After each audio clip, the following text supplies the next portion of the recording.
So hello everyone and welcome back to my channel. तो लेकर हाजिर हूँ आप सभी के लिए एक और नया रोमांटिक कॉमेडी कोरियन ड्रामा जिसका नाम है क्वीन ऑफ टीयर्स। तो कहानी की शुरुआत में ही हमें मेल लीड ह्योनवू और फीमेल लीड हेइन की शादी दिखाई जाती है, जहाँ दोनों की काफी ज्यादा हैप्पीली एंड धूमधाम से शादी होती है। ह्योनवू अपने वॉइस ओवर से बताता है कि तब सबका कहना था कि हमारी शादी वेडिंग ऑफ द सेंचुरी है। कोरिया की सबसे अमीर और पावरफुल फैमिली की बारिश ने एक नए एम्प्लॉय से शादी की। हम दोनों हमारी शादी से बहुत ज्यादा खुश हैं। इसके बाद ही हमें इन दोनों के बहुत सारे स्वीट सीन्स दिखाए जाते हैं। इससे हमें भी लगता है कि दोनों अपने मैरिड लाइफ में बहुत ज्यादा खुश हैं। देन हम देखते हैं कि ह्योनवू ये सब एक इंटरव्यू के दौरान बता रहा था। वो आगे बताता है कि हमारी शादी को 3 साल हो गए, पर अभी लगता है कि जैसे कल ही तो हमारी शादी हुई। लोग हमेशा मुझसे पूछते हैं कि देश की मोस्ट पावरफुल फैमिली का हिस्सा बनकर और एक क्वीन का हस्बैंड बनकर मैं कैसा फील करता हूँ। तो इसका जवाब है कि मैं बस एक लकी इंसान जिससे मैंने प्यार किया, उससे मेरी शादी हो गई। इसके साथ ही हेइन का भी इंटरव्यू लिया जा रहा था। इसमें वो बताती है कि मुझे पता है कि लोग आज भी गॉसिप करते हैं कि ह्योनवू ने सिर्फ मेरी फैमिली और पैसों के लिए मुझसे शादी की, पर ये सारे रूमर सिर्फ इसीलिए फैलने शुरू किए कि मैंने दुनिया के सामने अपना फेस रिवील नहीं किया था। पर अब से ये सारे रूमर्स एंड गॉसिप खत्म हो जाएंगे क्योंकि आज मैं अपना फेस रिवील कर रही हूँ। जिसमें इंटरव्यूअर्स भी चुप हो जाते हैं। इधर ह्योनवू से उनकी मैरिड लाइफ के बारे में पूछा जाता है, जहाँ वो बताता है कि हमारी लाइफ भी नॉर्मल कपल्स की तरह ही है। सुबह साथ में उठते हैं, साथ में ब्रेकफास्ट करते हैं, साथ में काम करने भी जाते हैं। इसी तरह दिन रात हम साथ में ही रहते हैं। पर असल पे हम देखते हैं कि ह्योनवू और हेइन अलग अलग कमरे में रहते हैं। घर पे तो उनकी नाक के बराबर बात होती है, खाना साथ में खाते तो हैं, पर डाइनिंग टेबल के दोनों एंड में बैठकर दोनों साथ में ऑफिस तो जाते हैं, लेकिन दोनों अलग अलग डिपार्टमेंट में काम करते हैं। हेइन इस क्वींस ग्रुप की सीईओ थी और ह्योनवू था क्वींस ग्रुप के लीगल डिपार्टमेंट का हेड,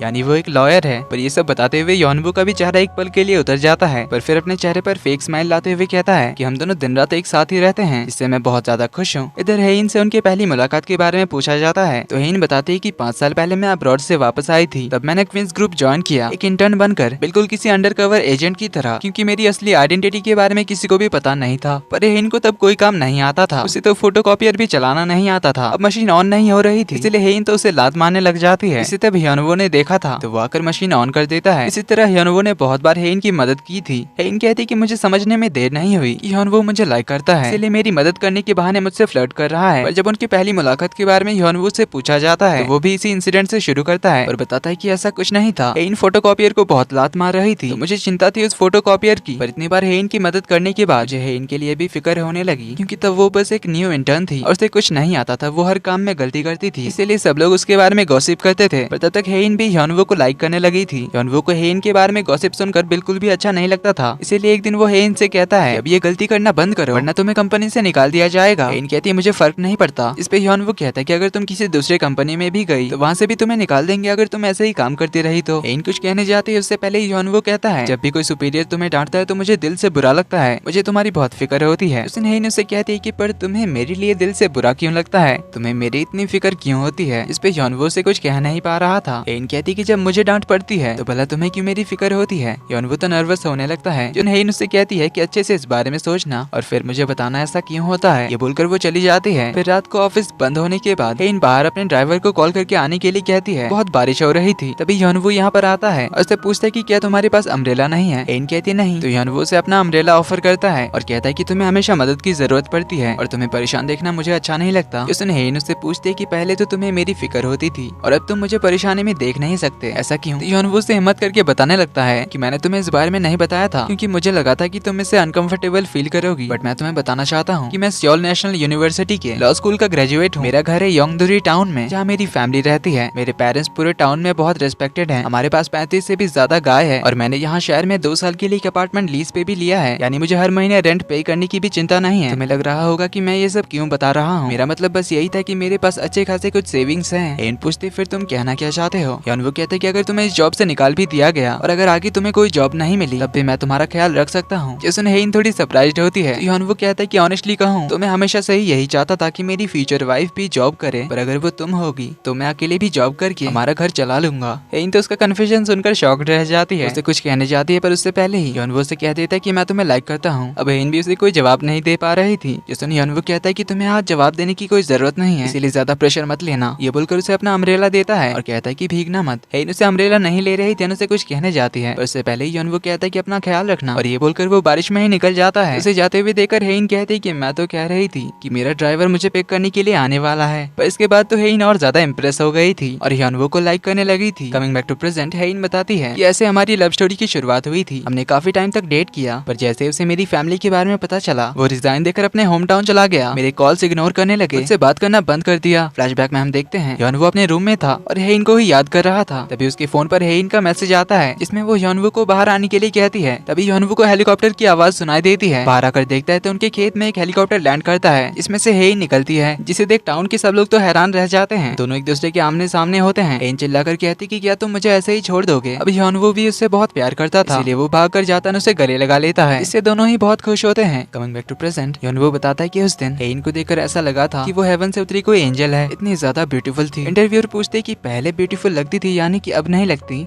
उसने यॉनवू थोड़ा नर्वस होते हुए कहता है कि ऐसा नहीं है, वो तो अब भी एक एंजल ही है। मैंने आपको इतनी बार बताया ना कि मैं अपनी शादी में बहुत ज्यादा खुश हूँ। मैं और हेइन एक बहुत ही अच्छी मैरिड लाइफ बिता रहे हैं। अब भी हम दोनों एक दूसरे से उतना ही प्यार करते हैं जितना 3 साल पहले करते थे। पर यॉनवू को देखकर साफ पता चल रहा था कि वो झूठ बोल रहा था। अब आखिर इनके बीच क्या प्रॉब्लम है ये तो हमें आगे ही पता चलेगा। पर अगले ही सीन में हम देखते हैं कि यॉनवू के कुछ कलीग्स जो कि उसके लॉ स्कूल के फ्रेंड्स भी थे और ये सब भी यॉनवू के साथ क्वींस ग्रुप की लीगल टीम में ही थे। तो एक फ्रेंड बाकियों को बताता है कि यॉनवू हेइन को डिवोर्स देने वाला है और वो चाहता है कि हम में से कोई एक उसका अटॉर्नी बने और उसके डिवोर्स सेटलमेंट को पूरा करे। लेकिन ये सभी बहाना मारने लग जाते हैं। पर असल में ये सब क्वींस ग्रुप से डरते थे, क्योंकि अगर इन्होंने कोर्ट में यॉनवू की साइड ली मतलब होगा क्वींस ग्रुप को अपोज करना। और आज तक जिसने भी क्वींस ग्रुप से पंगा लिया है वो बर्बाद हो चुका है। इसलिए ये सभी कहते हैं कि आखिर यॉनवू भी तो एक लॉयर है, तो क्यों ना वो खुद ही ये केस लड़े। पर ये सभी एक बात से हैरान होते हैं कि आखिर यॉनवू को डिवोर्स क्यों चाहिए। वो तो एक ड्रीम लाइफ जी रहा है, कोरिया की सबसे अमीर फैमिली का दामाद बनकर। कोई पागल ही होगा जो ऐसी जिंदगी छोड़ना चाहेगा और क्वींस ग्रुप के खिलाफ जाएगा। इसके बाद हम हेइन को देखते हैं जो कि अपने ऑफिस आती है और अपने असिस्टेंट से पूछती है क्या मुझे 1 ट्रिलियन क्लब की ओर से ग्रुप चैट का इनवाइट आया। असिस्टेंट बताते कि नहीं, क्योंकि हमारी मंथली सेल 900 बिलियन का है। हेइन कहती इतना भी बड़ा डिफरेंस नहीं है, 1 ट्रिलियन होने में बस 100 बिलियन का फर्क था। और एक इंटरनेशनल ब्रांड है हर्षाइना करके जो सिर्फ उन्हीं कंपनीज के साथ कोलैबोरेट करता है, इस 1 ट्रिलियन क्लब में होता है। इसीलिए हेइन डिसाइड करती है कि जिन ब्रांड्स का अच्छा सेल नहीं होता वो उन सारे ब्रांड्स को अपनी कंपनी से कट ऑफ कर देगी। तो हेइन तुरंत एक मीटिंग बुलाती है जहाँ से उनके कंपनी के उन सारे ब्रांड्स का नाम मिल जाता है जिनकी सेल कम है। तो वो इन सारे ब्रांड्स को बंद करने का ऑर्डर देती है। पर एक डायरेक्टर बताते हैं कि हमने लीगल टीम से बात की इस बारे में, लेकिन उन्होंने मना कर दिया कि हम इन ब्रांड्स को ऐसे अचानक बंद नहीं कर सकते। हेइन गुस्से में पूछते कि किसने कहा। तो डायरेक्टर बताते हैं कि मिस्टर यॉनवू ने। जिसके अगले ही सीन में हेइन की असिस्टेंट यॉनवू के डिपार्टमेंट में जाती है और उसे बताते हैं कि सीईओ आपसे मिलना चाहती है। यॉनवू कहता है कि मैं अभी मीटिंग में हूँ, थोड़ी देर बाद जाऊंगा। पर तभी एक दूसरा डायरेक्टर आकर बताता है सीईओ काफी अपसेट है, इसीलिए आपको जल्दी से आने के लिए कहा है। यॉनवू का वहाँ पे जाने का बिल्कुल भी मन नहीं था। यॉनवू काफी चिढ़ा हुआ भी था, पर फिर भी वो चला जाता है। जहाँ हेइन उससे पूछते कि आखिर हम उन ब्रांड्स को क्यों नहीं बंद कर सकते जो हमारे लिए प्रॉफिटेबल नहीं है। यॉनवू उसे बताता है कि उन सारे ब्रांड्स ने बहुत सारे पैसे इन्वेस्ट किए हैं, हम उन ब्रांड्स को ऐसे ही बंद करके नहीं निकाल सकते। हेइन कहती कि उन सारे ब्रांड्स के खिलाफ लॉ सूट फाइल करो। यॉनवू कहता है कि इसका कोई फायदा नहीं होगा, हम उनसे जीत नहीं सकते। अभी लॉज बहुत बदल चुके हैं, बड़े बड़े डिस्ट्रीब्यूटर्स अपने पावर्स का मिसयूज ना करे, इसके लिए बहुत सारे नियम बनाए गए हैं। ये सुन हेइन पूछते कि क्या तुम्हें लगता है कि मैं अपने पावर्स का मिसयूज कर रही हूँ। यॉनवू कहने जाता है कि मेरा ऐसा कोई मतलब नहीं था। पर उसे रोकते हुए हेइन कहते कि क्या तुम्हें लगता है कि हमारी कंपनी कोई नॉन प्रॉफिट ऑर्गेनाइजेशन है, ब्रांड से हमें कोई प्रॉफिट ना हो उन्हें हम फिर भी अपने साथ रखें और अपना खुद का नुकसान करें। यॉनवू बताता है कि सेल्स डिपार्टमेंट में गड़बड़ी है, वो लोग उन ब्रांड्स को ज्यादा प्रमोट नहीं करते, इससे लोगों को उन ब्रांड्स के बारे में पता ही नहीं चलता, जिस वजह से उनकी सेल्स कम होती है। इसके लिए भी वो ब्रांड्स हमारे खिलाफ कंप्लेंट कर सकती है। वो लोग मीडिया में भी जा सकते हैं, इवन हमारे खिलाफ केस भी कर सकते हैं, जिससे हमारे लिए प्रॉब्लम और ज्यादा बढ़ जाएगी। इससे अच्छा होगा कि हम उन ब्रांड्स को हेल्प करें, उन ब्रांड्स को अच्छे से प्रमोट करने में, जिससे हमारी सेल्स बढ़ सके। उसने हेइन से कहती कि मिस्टर यॉनवू, क्या मैंने आपसे कोई एडवाइस मांगी? मैं आपको बता रही हूँ उन ब्रांड्स को बंद करने के लिए। अगर वो लोग नहीं मानते तो उन पे केस करो और उनके खिलाफ केस जीतो, जो आपकी लीगल टीम की जिम्मेदारी है। यॉनवू को काफी गुस्सा तो आता है, पर फिर भी वो यस मैम कहता है। उसके बाद हेइन चली जाती है, तो यॉनवू भी उसके बाद चला जाता है। वो लिफ्ट में जाता है, तभी उसके पास हेइन आती है जो लिफ्ट बंद कर देती है। उसे कहती है कि क्या तुम्हें बहुत ज्यादा जल्दी है दूसरों के सामने ये दिखाने की कि हम दोनों में बनती नहीं है। यॉनवू कहता है कि हमारे रिलेशनशिप से इसका कोई लेना देना नहीं है। इस पे हेइन कहते हैं कि तभी तुम मेरे खिलाफ जा रहे हो, मैं जिस स्टोर मैनेजर को निकालने वाली थी तुमने पहले उसे मेरे बारे में वार्निंग दे दिया। यॉनवू कहता है कि वो मैनेजर हमारे साथ बहुत पहले से काम करते हैं, वो अब भी बहुत हार्ड वर्किंग है, छोटी सी गलती के लिए उन्हें निकालना सही नहीं है। जो सुन हेइन कहती कि तुम कुछ ज्यादा ही काइंड हो और तुम्हें दूसरों की इतनी ज्यादा फिक्र है, क्या तुम उनके लिए कोई हीरो बनना चाहते हो? दूसरों के बारे में सोचना छोड़ो और अपने करीबियों के बारे में सोचो। यॉनवू कहता है क्या तुम अपनी बात कर रही हो? अगर हाँ तो क्या तुम्हें लगता है कि हम दोनों के बीच कोई ऐसा करीबी रिश्ता है? हेइन के पास इसका कोई जवाब नहीं होता। यॉनवू कहता है कि मुझे तुमसे कुछ बात करनी है, 1 घंटे में मुझे लॉन्च में आकर मिलो। हेइन ठीक है कहकर गुस्से में चली जाती है, तो यॉनवू उसके आने का इंतजार करने लगता है। लेकिन 1 घंटे से शाम हो जाती है, फिर रात हो जाती है। इसीलिए यॉनवू अपने केबिन में लौट आता है, जहाँ हम देखते हैं कि वो अपना डिवोर्स पेपर तैयार करता है। इसी के साथ ही पार्ट 1 का एंड यहीं पर होता है। तो आखिर इन 3 सालों में ऐसा क्या हो गया जो अपने शादी तक एक दूसरे से इतना प्यार करते थे, पर आज डिवोर्स की नौबत आ गई? देखेंगे हम अगले पार्ट्स में। तो वीडियो पसंद आई तो वीडियो को लाइक कर देना, चैनल पर पहली बार आए तो do subscribe and hit the bell icon. जल्दी ही मिलते हैं अगले पार्ट में, तब तक के लिए take care and bye bye.